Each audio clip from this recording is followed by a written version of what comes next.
Você sabe o que foi a bipolaridade mundial? Olá pessoal, eu sou o professor Cormando Trindade, passando por aqui para mais uma aulinha de geografia para vocês. A aulinha de hoje, então, especial para os alunos de nono ano e para aqueles que pretendem tentar uma vaga no IFSU, quando as provas voltarem às suas devidas normalidades. Se você não sabe, fica de olho nessa aula que hoje você vai sair daqui. Se você assistir essa aula até o final, você vai sair daqui pronto para gabaritar, então, a sua próxima prova de geografia ou a sua próxima prova de história que fale sobre a bipolaridade mundial ou a Guerra Fria. Então, pessoal, mas o que foi a bipolaridade mundial ou a Guerra Fria? Para entendermos o que foi essa guerra, nós temos que entender o cenário que nós estávamos vivendo naquela época, né? Quando eu digo aquela época, é ali em 1945, período de término da Segunda Guerra Mundial, né? Termina a Segunda Guerra Mundial, iniciamos então a Guerra Fria.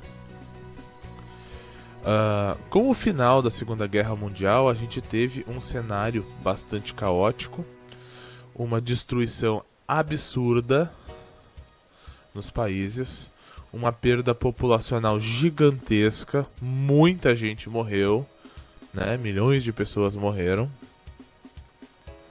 E apenas 2 países entre todos os que participaram da Segunda Guerra Mundial saíram com uma estabilidade financeira relativamente boa, se é que podemos dizer assim. E esses 2 países que saíram com esta estabilidade financeira foram os Estados Unidos e a União Soviética, né? Ou a União das Repúblicas Socialistas Soviéticas, também chamada de URSS. Quais eram as principais diferenças que nós tínhamos entre os Estados Unidos e a União Soviética? Os Estados Unidos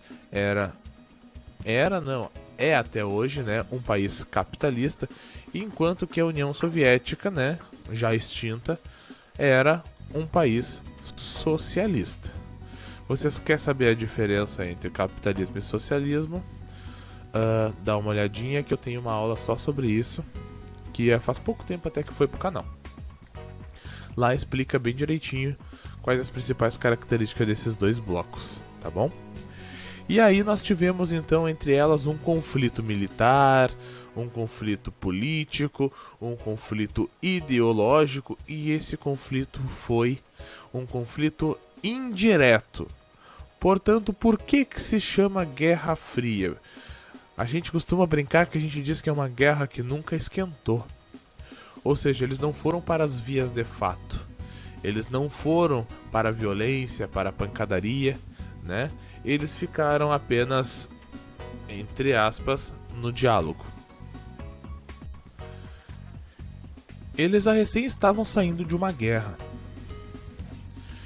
E eles eram os únicos países que, entre aspas, estavam saindo inteiros dessa guerra.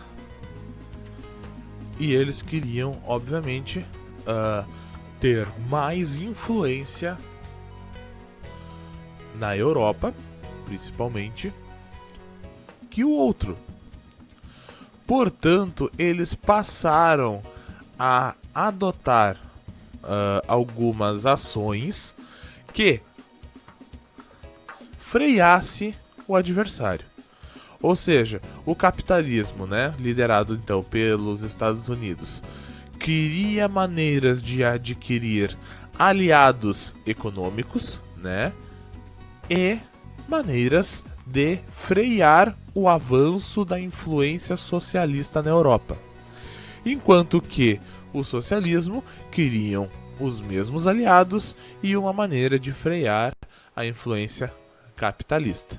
Então a gente vai jogar o jogo das influências no vídeo de hoje, onde o bloco capitalista vai tentar conquistar aliados contra o bloco socialista, e o bloco socialista vai tentar conquistar aliados contra o bloco capitalista.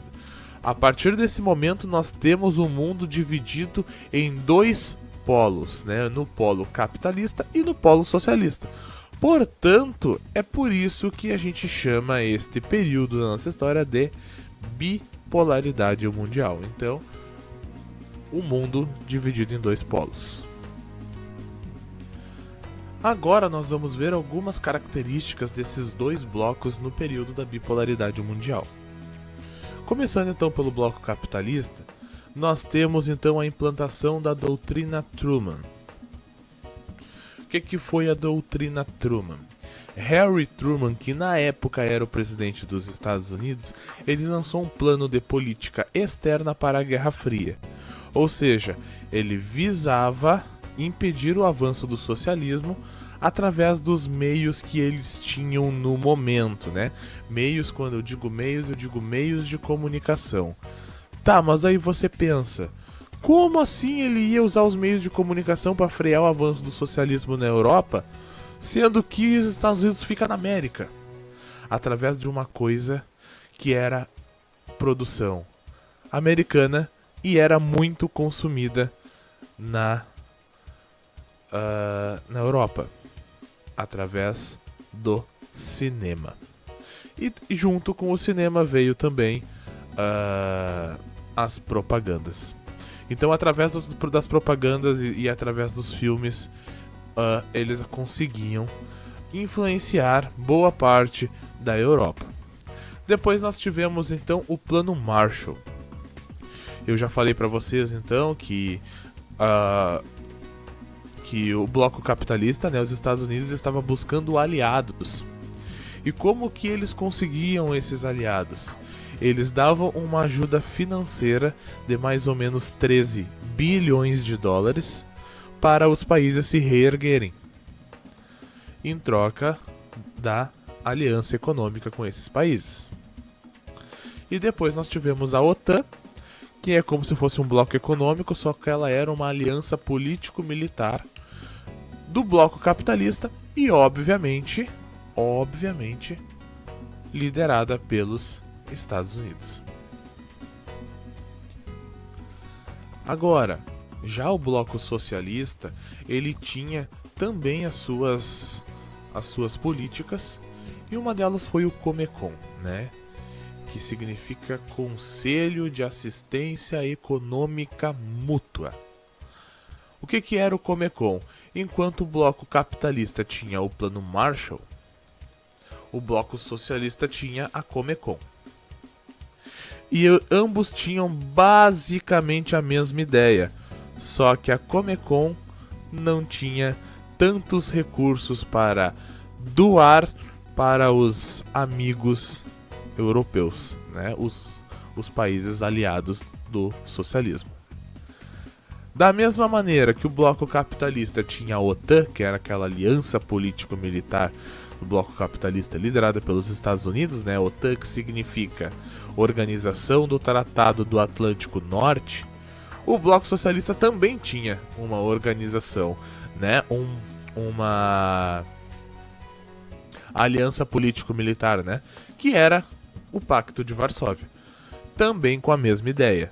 Claro que cada bloco tinha as suas doutrinas, cada bloco tinha as suas crenças e coisas que eles acreditavam ser corretos para a situação. Mas a ideia central da Comecon e do Plano Marshall é a mesma, e a ideia central do Pacto de Varsóvia e da OTAN era a mesma. Lembrando que o bloco capitalista tinha um pouquinho mais de recurso. Então, pessoal, essas foram as principais características dos dois blocos. Agora eu vou citar alguns fatores, né? Tendo esses dois blocos liderando as duas pontas da guerra, isso colocou então o mundo numa ordem mundial bipolar, né? Que eu já citei antes. E aqui nós temos também uma coisa que a gente chama de corrida armamentista. Ou seja, basicamente aquele que se armasse primeiro iria para a guerra. Só que as provocações nunca saíram do papel, né? Lembrando que no final da Segunda Guerra Mundial os Estados Unidos bombardeou o Japão, né, com 2 bombas atômicas, né, em Hiroshima e Nagasaki. E agora, a partir de 1949, a União Soviética também já tinha desenvolvido a sua própria bomba atômica. Ou seja, isso colocou o mundo num permanente estado de tensão. O que eu quero dizer com isso? Duas das maiores potências mundiais estavam em guerras dotadas de bombas atômicas. Isso deixou o mundo inteiro, então, ou boa parte do mundo, com medo, porque aquele que fosse atingido por uma bomba atômica, o estrago ia ser gigantesco, né? Agora vamos falar um pouquinho então sobre a corrida espacial. A corrida espacial, então, basicamente foi a tentativa de conquista do espaço. Quem conquistaria o espaço antes? Primeiro, Estados Unidos ou União Soviética? E levando isso em consideração, a União Soviética saiu na frente. Ela conseguiu colocar o primeiro satélite artificial na volta do nosso planeta, né, em órbita do nosso planeta, que foi o Sputnik 1, em 1951. Ainda em 51, eles conseguiram pôr o primeiro ser vivo em órbita, né? Primeiro ser vivo a realizar então uma viagem espacial, né? Que foi a cadelinha Laika, né? Que é essa cachorrinha com carinha de animalzinho muito simpático, né? Que era uma vira-lata que vivia nas ruas de... acho que seria Moscou hoje. Não dou certeza da cidade. Em 1961, eles conseguiram colocar o primeiro homem em órbita, né? O primeiro homem a fazer uma viagem espacial, que foi o Yuri Gagarin. Vocês já devem ter ouvido falar nesse nome, né? Porém, em 1969, os Estados Unidos entrou na briga pelo espaço também, e aonde ele fez com que o primeiro homem pisasse na Lua. E esse homem foi o Neil Armstrong, né? Vocês já devem ter ouvido uma frase muito comum, muito famosa dele, né? Que dizem que é um pequeno passo para um homem, mas um grande passo para a humanidade. Então, esses foram os detalhes principais, então, da corrida espacial. Então, pessoal, encaminhando então tudo para o fim da guerra, a União Soviética ela acabou quebrando, né? Ela atingiu uma grande crise econômica ali, né, em 1980. Teve a sua produção de bens de consumo, né, no setor industrial estagnada. Não conseguiam produzir mais, não conseguiam vender, né?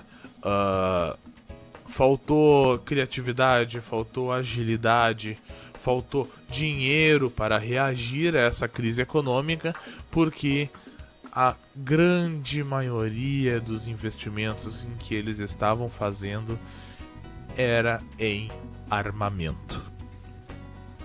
Ou seja, eles estavam em guerra, eles precisavam de armas. E isso acabou levando praticamente à falência, então, a União Soviética, né? E a União Soviética acabou perdendo a guerra.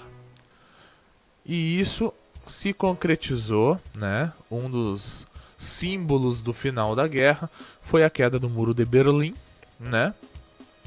E mesmo com a queda do Muro de Berlim, a União Soviética ela ainda teve ali mais ou menos 2 anos de sobrevida, onde ela veio a se desintegrar, então, em 1991. Então tá, pessoal, a nossa aulinha de hoje sobre a bipolaridade mundial foi essa. Espero que vocês tenham gostado. Se não for inscrito no canal, se inscreva. Curte esse vídeo, compartilha com os amigos, vamos fazer esse vídeo chegar em quem precisa desse conhecimento. Se quiser entrar no nosso grupo de estudos no WhatsApp, o link vai estar aí embaixo na descrição do vídeo. Querendo comentar alguma coisa, querendo pedir, esclarecer alguma dúvida, pedir para eu produzir alguma aula, comenta aí embaixo e estarei lendo a cada um dos comentários de vocês. Tá bom, pessoal? Então, por hoje era isso. Eu sou o professor Cormano Trindade e esta foi mais uma Dica do Cormano e até a próxima!